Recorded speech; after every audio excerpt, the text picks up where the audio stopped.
नमस्कार, मैं प्रणाली, आप सभी का डेली न्यूज में स्वागत है। तो चलिए बढ़ते हैं आज की कुछ ताजा खबरों की तरफ। श्री श्रीनिवासन कल्याणम महोत्सव और श्री मलंगड़ यात्रा संबंधित सांसद डॉक्टर श्रीकांत जी शिंदे इन्होंने पत्रकार परिषद का आयोजन कर जानकारी दी। आइए देखते हैं क्या कहा उन्होंने। मुख्यमंत्री महोदय असतील या सगळ्यांना आम्ही आमंत्रित केलेलं आहे आणि मला वाटतं की हे सगळे लोक जे आहेत हे 25 तारखेला संध्याकाळी या ठिकाणी मुख्यमंत्री महोदय असतील, उपमुख्यमंत्री महोदय, मंत्रिमंडळ असेल, बाकी सगळे जे जे आम्ही आमंत्रित केलेले लोक आहेत हे सगळे लोक जे आहेत या कार्यक्रमाला जे आहेत ते त्या ठिकाणी हजेरी लावणार आहेत। मी जसं सांगितलं की 6:30 पासून हे कार्यक्रम चालू होणार दुपारपर्यंत।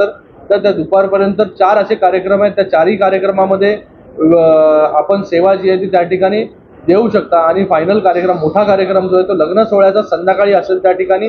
त्या लग्न सोहळ्यामध्ये आणि आपण सगळ्यांना या ठिकाणी मी आमंत्रित करतो आणि सोहळा झाल्यानंतर महाप्रसादाची व्यवस्था देखील जी आहे ती त्या ठिकाणी केली जाईल। सगळ्यांना आपण आमंत्रण जे आहे ते त्या ठिकाणी दिलेलं आहे आणि सर्व पक्षीय, फक्त एका पक्षापुरतं मर्यादित नाही, ह्याच्यामध्ये सर्व पक्षीय जे आहेत ते या ठिकाणी आपण सगळ्यांना आमंत्रित दिलेलं आहे आणि त्या ठिकाणी प्रतिष्ठित लोक असतील आपल्या शहरामधील त्या लोकांना देखील जे आहे त्या ठिकाणी आपण आमंत्रित दिलेलं, कारण की हे धर्माचं कार्य आहे, हे पुढे घेऊन जाण्यासाठी जे आहे ते आपल्या सगळ्यांना त्या ठिकाणी प्रयत्न करायचा आहे।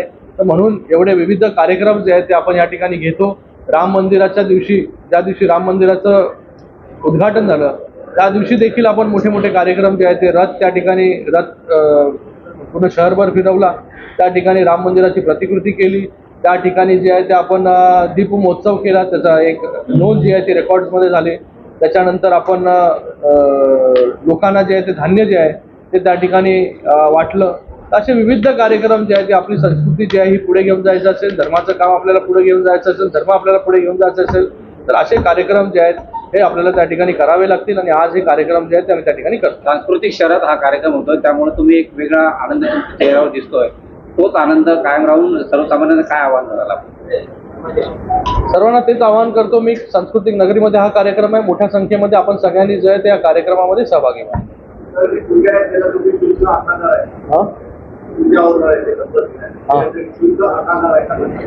नाही नाही नाही, सगळ्यांना एकदम म्हणजे सगळ्यांना फ्री ऑफ, म्हणजे सगळ्यांनी विनामूल्य जे आहे याच्यामध्ये जे आहे याच्यामध्ये सहभागी व्हायचं। डेली न्यूज को सब्सक्राइब कीजिए और बेल आइकन दबाना ना भूलें ताकि हमारी खबरें सबसे पहले आप तक पहुंचे।